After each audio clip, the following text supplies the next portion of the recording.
今日はここの壁を塗っていきます。もうずっと前からやってるのと同じように土と石灰とあとその他いろいろ混ぜたものをまずこの削り下地に塗っていきます。2度塗りで2回目に砂漆喰を塗ります。あとですね、私は左官職人ではありません。本業ではありません。材料なんですけど、ちょっとね、以前塗った床の間の壁に塗ったものが少し余ってたので、それをちょっと練り直して使っていきます。中に配合している材料は昔住んでいた家の荒壁、土壁を解体した時のやつを取ってあって、でそれを一回ふるいにかけてですね、ちょっと細かい石とかを取りました。で藁も入ってません。藁も取り除いてあります。それとあと麻草を混ぜてます。麻の繊維を混ぜてます。あと海藻のりと砂と小石灰、だいたいそのぐらいですね。で配合はね結構適当です。適当に混ぜても結構固まるので、一番あんまり好ましくないのはひび割れすることなんですが、やってみないとわからないので、ちょっとやっていきます。木材が横にずっと並んでいるこの壁、私はいつもねここに直接塗っていきます。直接塗ることで一番心配になるのが、小石灰のアルカリ分はタンパク質を溶かすんですよ。だから木材のタンパク質が溶けるという可能性はあるんですが、今までやってみた感じだと固まってしまえばよっぽど大丈夫ですね。多分その小石灰が湿っている時にアルカリ性のものが接触している部分に影響を及ぼすと思うんですよ。硬化してしまうとね、よっぽど今までやってみた感じだとほとんど木材に影響はない気がします。木材の中のタンパク質がどの程度含まれているかもちょっと疑問なんですが、そういう懸念はあるんですが、ここに直接塗りつけていきます。削り下地のですね、凹凸があるというか隙間だらけのこのスリット状になっているところに塗っていくのってね結構難しくて、大きなコテね、こういうちょっと大きめのコテで塗っていくとね結構ボロボロボロボロ落ちてしまうんですよ。材料の質にもよるんですが、材料がねあんまり粘り気が強くない材料なので、最初下地に塗るものがそういう材料の場合ちょっとね大きめのこういうコテを使って塗るとボロボロ落ちちゃうんですよ。最初はねこのぐらいの小さいのを使います。私がいつもおすすめしている長さがね180ミリぐらいの、これ油焼きのコテです。でこれで塗っていきます。で塗り付けの最初はですね左の上から、右利きの人は左の上の角からやると一番やりやすいですね。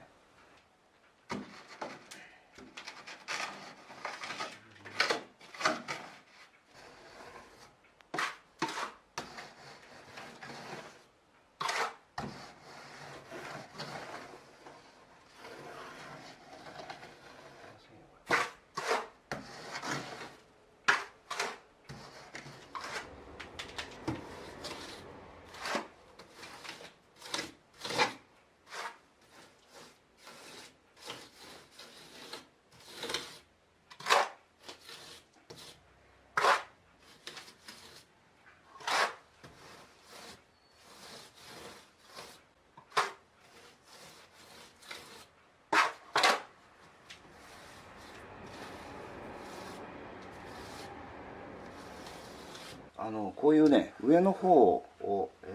塗りつける時のコツというか、自分はこうしてるよっていうやり方は、まず材料をコテに乗せます。でちょっとね前の方に乗せてます。こういうふうに後ろの方じゃなくて前の方に、ちょっと少なめでもいいんですが、でそれを壁に塗りつける時にちょっと斜めに置いてですね上へずらしていきます。でこの上面のところに際まで材料を持ってって乗せて、で斜めに上げてちょっとこっちへ引っ張ったら、でそのまま戻します。この先端の剣先になっているこの斜めに合わせてですねこのぐらい45度ぐらいですかね。でずーっとだけど、こうやるとこう綺麗にこの面が綺麗になります。でこれを繰り返してこういって戻って、で届かなかったらちょっとつければいいだけなんで、これを繰り返して、まず上の面をこう作っていきます。でこの右の隅になったらコテをこう反対に向けてこう斜めからこっちへ持ってくると。一番この右の角までいったら今度はつけて、今度は下へ下がるという感じですね。つけて下へここであと伸ばしていけばいいんで、ね、程度材料のしたら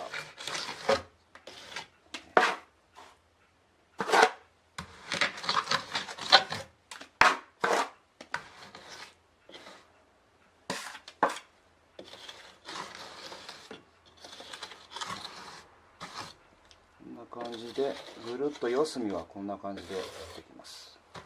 特にこの右の端のこの縦のラインをきれいに塗るのがね結構難しいんですよね。で今度はこの一番下のライン、だいたい全体にこんな感じ、全体にのせて、でそのまままっすぐ置いて上へ出すと、まっすぐ置いて上へ出す。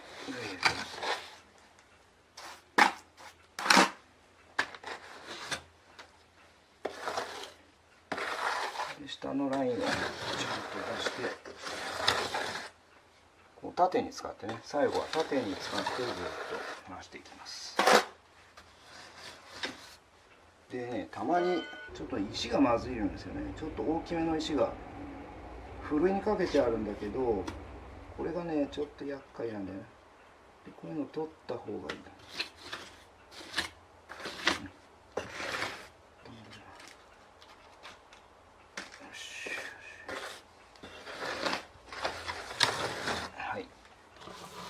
で最後この角、ね、角の収めがなかなか面倒なんだけど、先に縦を下まで伸ばして、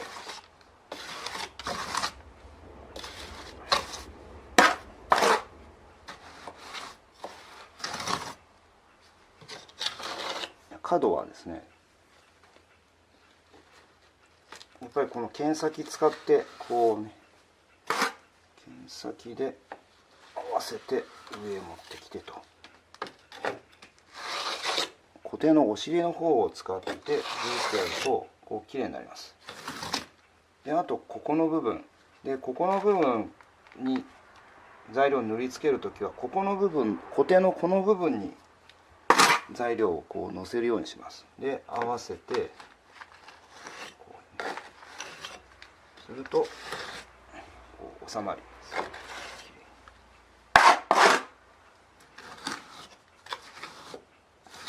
はい、こんな感じですね。であとはこの真ん中を塗るだけなんで、こういうね削り下地に塗るときにこれをですね、例えば真横に引くとですね、材料がこの溝の中にどんどん奥へ入っていってしまうんですよ。こう真横にで今度縦にやってもこれが同じなんですよ。縦にやるとね今度こう波打ってしまうんですね。私はいつもこれやるときは斜めにこう使ってます。斜めにやるのが一番綺麗に仕上がりますね。こうね斜めに使うと材料が中に食い込みすぎず比較的平面が綺麗に仕上がっていきます。で若干こう斜めにして上へこうずれていくような感じ。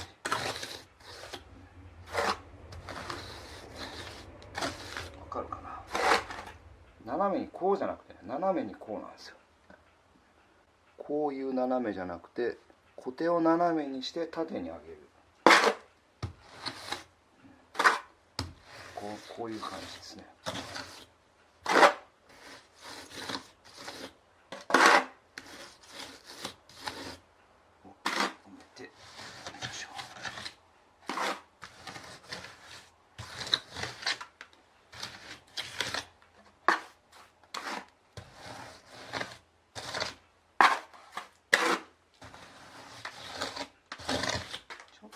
材料が硬いんだけど、今日ちょっとね早めに2度塗りする、もう1回塗るので、ちょっと硬めにして使ってます。緩すぎるとね、なかなか2度目の塗りができないんで。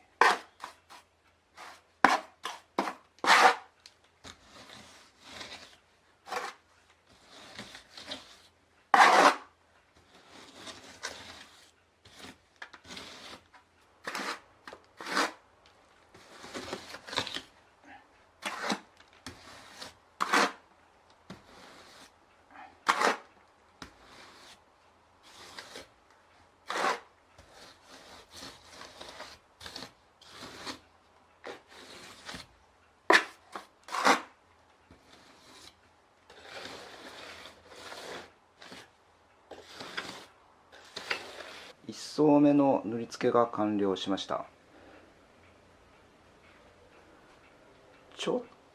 と薄いかなと思うんだけど、2層目塗るからまあちょっとこのぐらいにしときました。木刷りの板の上から3ミリから5ミリぐらいかぶってると思います。この下地の段階でもうなるべくですね平らにしといた方が後の作業が楽になるので、できるだけね平らにということでこう塗り付けました。プロがやるみたいにこう全くの綺麗な平らではないんですけど、でこの平らでない凹凸のことをフリクというんですけど、このフリクをですね、2層目塗る時に直しながらいきます。で2層目を塗る材料はですね2回塗りにします。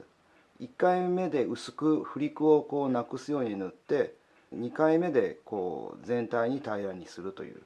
形でやっていきます。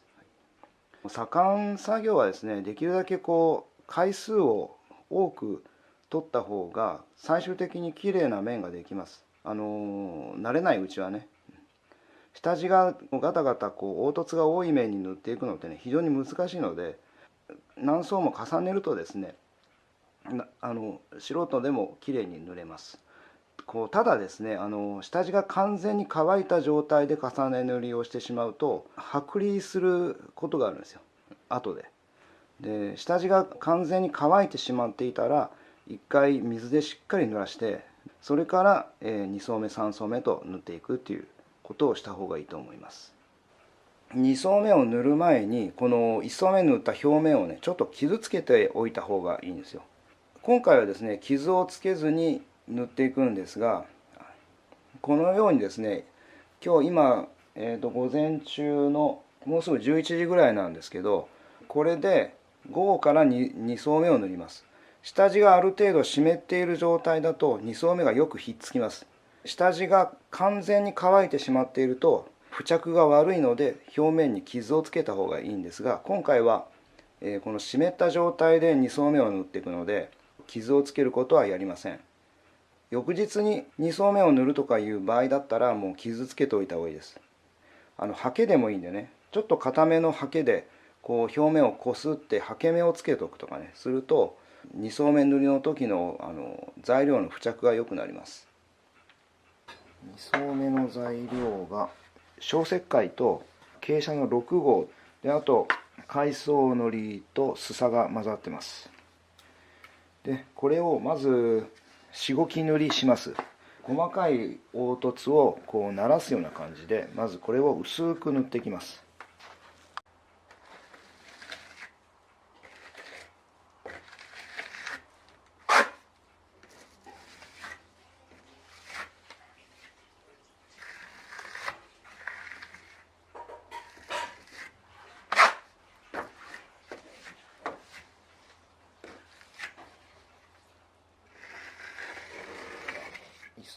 2層目の1回目が塗り終わりました。下地がねちょっと柔らかかった。ちょっと早かったんだけど塗っちゃいました。でこれで落ち着くまで少し待ちます。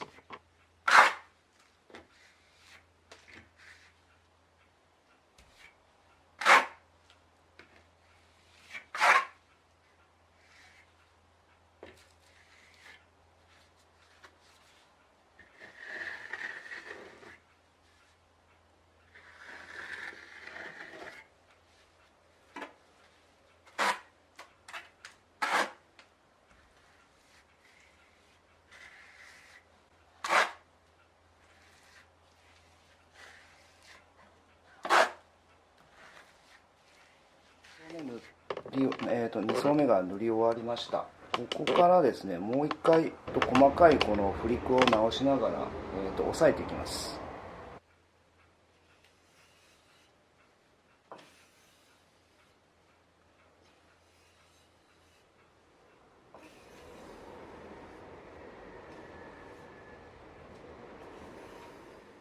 ここ塗ってから中1日経ちました。で結構ね綺麗に塗れたなと思ったんですけど、この辺りにひびが入りました。ひび割れ、映るか。この砂漆喰だけの仕上げっていうことで終わらそうと思ったんですけど、やっぱりこれは中塗りですね。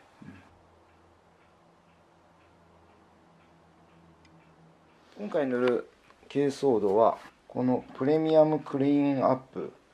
珪藻土壁材と書いてあります。藤原化学株式会社さんの製品で、これ業務用じゃなくてですね、この家庭用 DIY 用で販売されているもののようです。比較的簡単に使える材料みたいですね。30分以上練り置きをするみたいですね。練り置きしている間にですね、こちらの壁を一回濡らします。しっかりちょっと吸水させて、仕上げ塗りで使うこの珪藻土材がまたねひび割れしないようにこっちを一回吸水させます。この材料の使用方法には下地を濡らしておくようにということは記載されてないんですね。で塗ることができる下地、ここに書いてあるんですが、和風壁、塗り壁、中塗り土、漆喰、コンクリート、モルタル、合板も塗れるんですね。合板塗れるものはなかなかないんですけど、合板の上に直接塗ってもいいみたいです。混和剤が結構入ってるってことでしょうね。アクリルエマルジョン系のものじゃないかと思います。はい、このね成分が大体書いてないですよね。あと石膏ボードも直接塗れます。あとビニール壁紙も塗れちゃうんですね。よっぽどこの粘り気が強くてよくひっつくっていうことだと思います。普通はですね、ビニール壁紙のような吸水のない下地だとこういう珪藻土や漆喰系のものはですね塗れないんだけど、これ塗れるんですね。で塗ることができないのは湿気が多くて水がよくかかるような場所ですね。浴室はダメだということが書いてあります。外壁や浴室、あと高温になったり炎が発生する場所、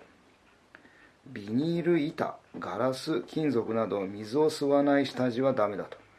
水を吸わない下地はダメだけどビニール壁紙はいいみたいです。なんかちょっとこの辺が矛盾するような気がするんですが、ということです。最初に言ったみたいに下地を先に濡らしておくっていうことは書いてないんですけど、一応塗っときます。でその方がね多分塗りやすいし、後のひび割れも少ないと思うんですね。あんまり水を多くするとこういう練り剤は後で割れるかもしれないってことはよく書いてあるんだけど、今回ねこういった下地がですねちょっと特殊なので一応念のために水分を吸収させておきます。はい、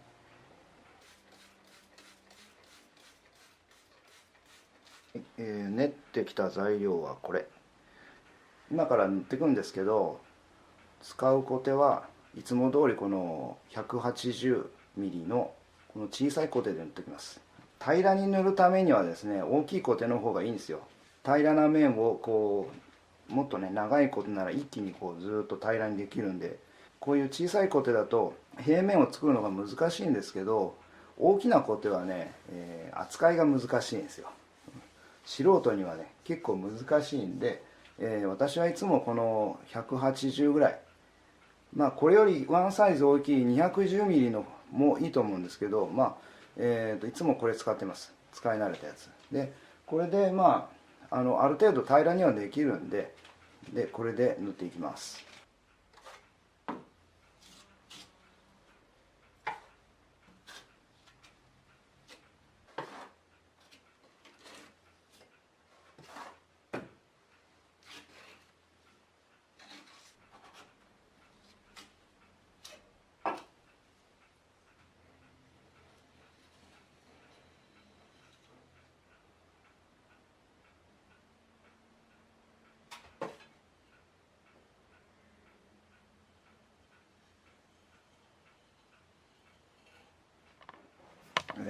塗り終えてから5時間ぐらい経ちました。全部一応塗れました。こことあとこの窓の下と綺麗にならすのが難しくて、ちょっとこう小手並みが残った状態でもうやめました。粘りが強すぎて抑えができないんですよね。今乾く途中なのでこういうふうにまだらになってるんですけど、この白い部分、この色にだんだんこの色に全体こう変わっていくはずです。下地の吸水がいいんでね、ちょっとね乾きが早いんですよね。で乾きが早いのはあんまり良くないんだけど、まあこれで一応様子を見ます。もうほとんど乾きました。だいぶいい色になりましたね。やっぱ乾くと薄くなるんで色が、はい、いい感じですね。こう上の方から見るとちょっとこう小手並みが残ってるんだけど、まあそれほど気になるほどでもないですね。いいですね、いい色になったな。アイボリーっていう感じではないんだけど、そんな悪い色じゃないですね。優しい色になりました。今回はこれで終わりです。最後までご視聴ありがとうございました。